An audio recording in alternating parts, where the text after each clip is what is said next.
Hey, talking about budgeting again to buy a house. These videos try to keep them short and sweet so that if it doesn't make sense to you, you can watch one of my other videos. We all learn differently, so I'm doing a bunch of different budgeting videos to help you understand.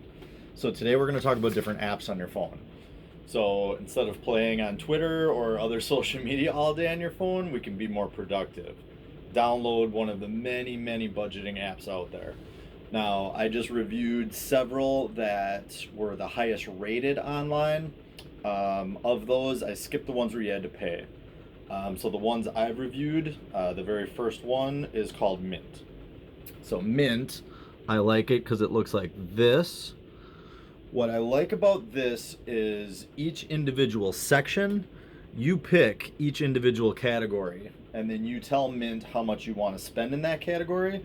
And as you keep updating it, you can continually see how much you're spending in each category. So in this example, if I say I don't want to spend more than $500 on restaurants, every time I go out to eat, I enter it in, it's going to tell me, hey, you're at $300.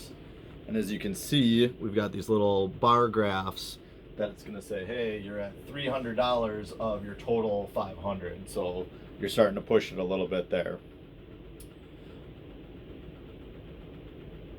Another one that I looked at was called Pocket Guard. So Pocket Guard I like when I was looking through it.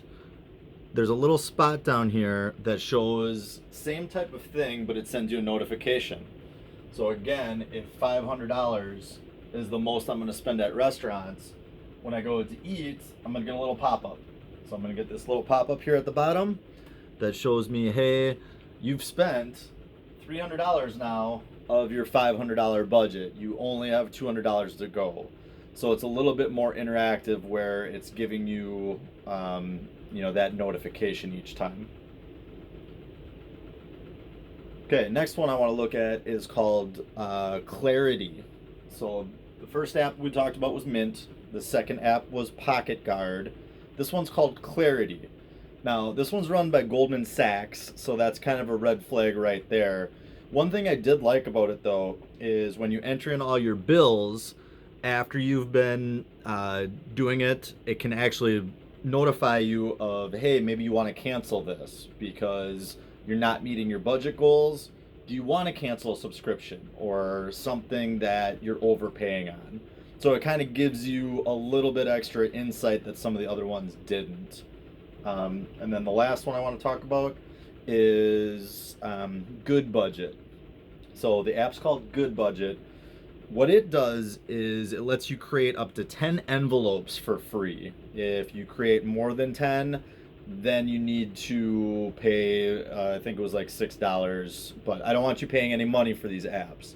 So if you're going to do more than 10 categories, you'd want to avoid this Good Budget one.